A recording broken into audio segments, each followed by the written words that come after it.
Alright there, how you doing? Welcome back. Thanks for watching the second video that I've decided to make. And so, f***ing lost my f***ing train.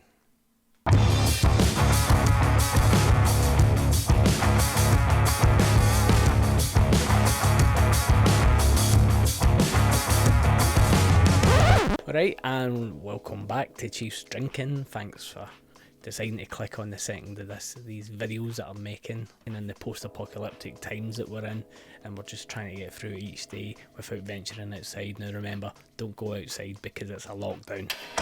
So we're here today to do a little bit more of what we were doing the last video, which is trying some drinks, talking about it and seeing how we get on. Now thankfully my sense of smell's better. I'm not going to say it's back, but it's definitely better. So might have a few teething problems again, but who cares? Let's just get on with it. Today I've got a beer. Been getting these beer 52 sets. Link below if anybody wants to sign up. And they were coming and I kept forgetting to cancel them. Kept shoving them in the side shed that we've got. And then this whole lockdown happened. I was like, great, I've got tons of beers. And I'd planned to start maybe videoing, trying the beers and whatever, but just never turned the camera on, got through quite a lot. I ventured in there today, taking the recycling out, exciting times, and found a beer that I thought was really apt for this moment in time. I found a nice German Supreme Champion beer from Germany. It's a Das Blau ABK, and it's called Hell. Some people feel that that's where we're at right now. Personally, I'm a wee bit brighter than that, but I thought, oh, why not? Let's crack into that. Probably should pour it, eh? Don't know, do you prefer? I prefer to drink out of a bottle. Beavertown number that came the weekend with my birthday presents. Reinheitsgebot. Probably butchered that. Reinheitsgebot. That's a German purity law. We're only allowed to brew using 3 ingredients: water, hops, and yeast. I think it is 5%. Oh, it's nice. Aye, good beer to kind of kick off what we're about to do. Now, down to brass tacks, why we're here. You're not here to see me talk about beer, not in this video anyway. What we're going to talk about is whiskey again today.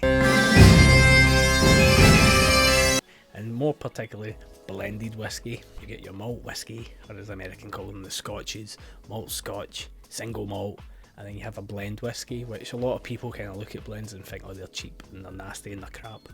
Couldn't be further from the truth. When you define a single malt, what you're saying is, you're saying that whiskey in that bottle has been made by one distillery in one spot. So when we did the Freewood the other day, that's the Auchentoshan Freewood single malt.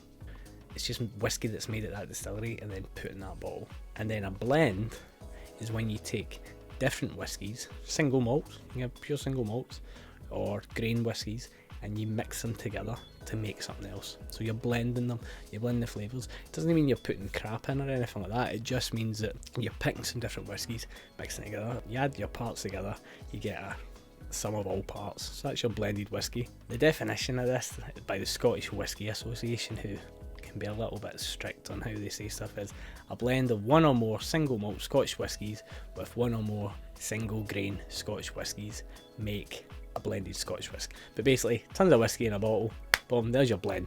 One type of whiskey, one distillery, in a bottle, that's a single malt. And the term malt comes from the grain that's used, the malt, to make the whiskey, rather than a grain whiskey which can use wheat. Why am I going into this in detail? Well, the whiskies that I decided to look into today are pretty much one of the most famous blends that you can get out there.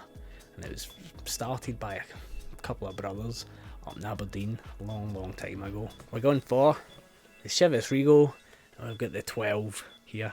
And again, we get to do a bit of an unboxing for all you ASMR freaks out there. Blended Scotch whisky, James and John Chivas, up for the Highlands. So here we go. And at the very heart of the Chivas Regal blend lies a story of enduring brotherhood, craftsmanship, and generosity of spirit. Now, I'm nothing if not generous, so here we go. Bottle there, standard Chivas. Everybody's seen this. It's in pretty much every bar you go into. It's quite a famous blend, and I think it's kind of classed. Oh, it says on it, the Prince of Whiskies. The Prince of Whiskies, not the King, but the Prince, because it's regal. 40% volume, not bad. No letter this time, just a little Chivas logo up there. Ah, that's We few brownie points lost there. It's a screw top. Going for that pop that comes off the top. Quite warm tones, sweetness to it, but you can't really taste it. Smell it when you're. We've got another one of the. It's called again? Glencairn glass. Normally I'd just stick it. If I'm drinking, I'd stick them in these glasses. To be honest, I'm no whiskey snob. Just whatever you've got, stick it in. But for the purposes of tasting, we're going to use the Glencairn. That's alright, that measure. Creamy nose. What am I saying, creamy? Again, you're not going to get anything too mental with this. So this blend, the purpose of a blend is you take good whiskies from other places, and these days Chivas is owned by, it's the Chivas brothers still, but it's actually owned by Pernod Ricard, and Pernod Ricard own quite a few distilleries. So what they do is they pull into the other distillery, and that's how they make the actual malt. The most famous one is Strathila, which is the oldest, I think it's the oldest continuous distillery still making whiskey in Scotland. You've got that, and then you've also got like the kind of Speyside sweetness. You've got the Glenlivet. Glenlivet lives in there. Milton Duff. These, to be fair, most of the whiskies in this you're not going to pick up off a supermarket shelf. Longmore. I'm saying this like I'm reading it off that. I'm not smelling it. Not that good. And then the grains coming from Strathclyde distilleries in the Lowlands, which basically just means where I'm from anyway. There's a distillery 5 minutes down the road. They just make grain alcohol, grain spirits. So you get your grain whiskey and that's what they bung in to mix in with. Now that people think grain whiskies are cheap, it doesn't mean they're cheap or anything like that.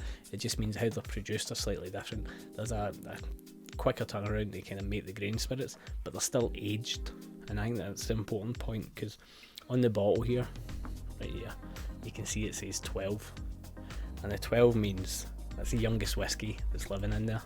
But in this blend, the youngest whiskey minimum is 12 years old.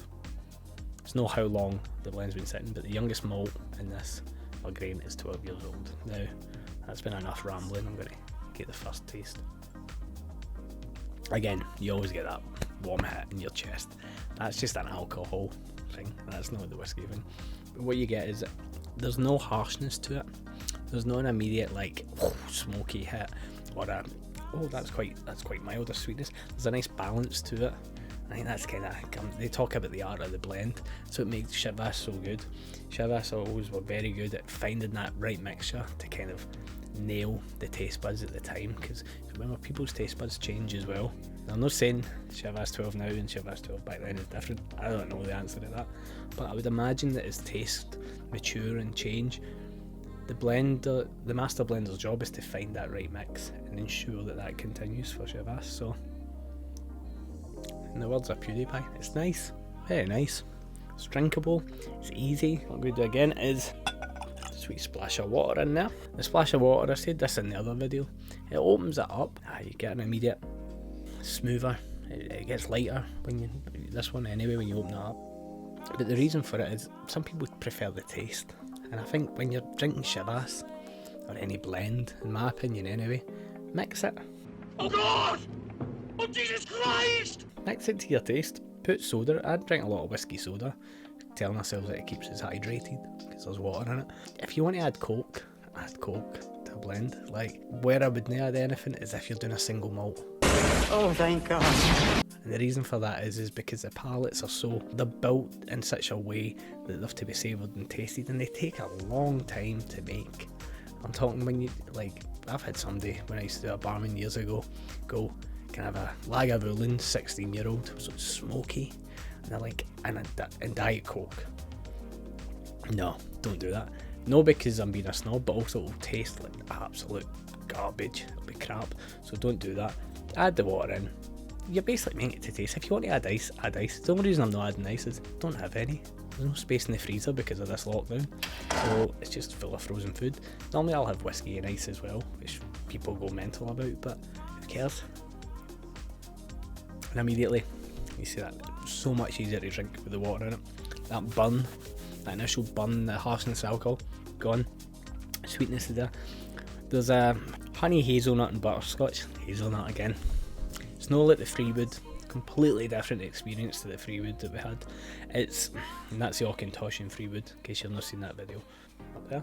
I'll put it somewhere and just click and watch that if you've not seen that. Luxurious notes of honey, hazelnut and butterscotch. Definitely get the honey. The butterscotch, I think that's the creaminess that I was talking about. I think you can kind of taste that. It's no fruity. It's not like a fruity expression. Butterscotch, definitely that nice sweetness. It's very light. The mouthfeel, you'll hear people talk about mouthfeel. It's just light. It's nice and easy to do. Smashing through that. The reason I got the beer is because really the majority of people that are drinking Chivas in a pub, in a bar, you're double dunting. You've got your beer, you get that, so it complements the beer really well, and that it's no an overpowering taste. You're no left, like I mentioned, that Lagavulin, which is really smoky. To me, when I first tried it, it's like chewing on a burnt stick. So imagine how much residue that leaves in your mouth, and that smell and that taste. You go to have your pint, you're like, oh Christ, what have I done? It's like brushing your teeth and then having orange juice. That, oh, I can't be dealing with that. But that actually goes really well with it.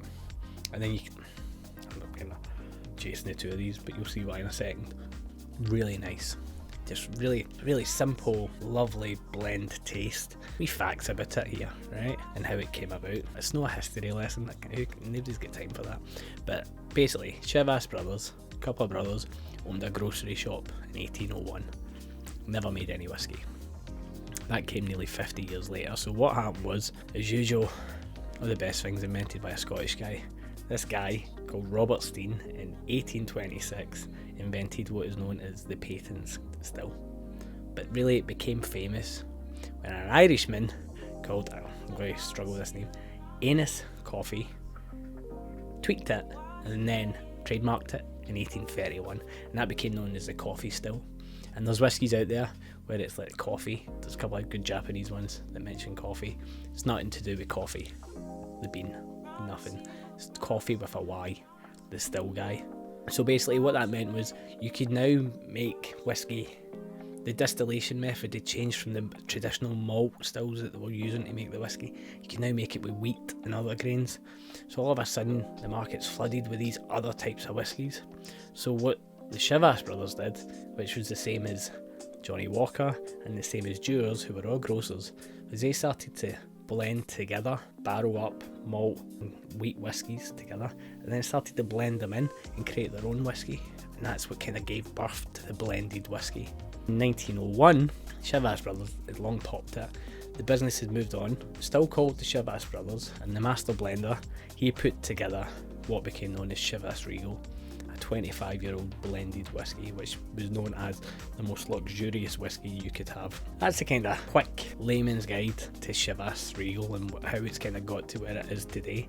What I enjoyed about it is people liked it because it tasted nice.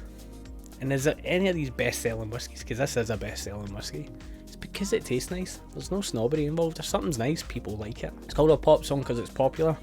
It's called a best-selling whiskey because it's popular. So no shame in that. But as you can see, saw that off really easily. Finally got a reason to open my other one.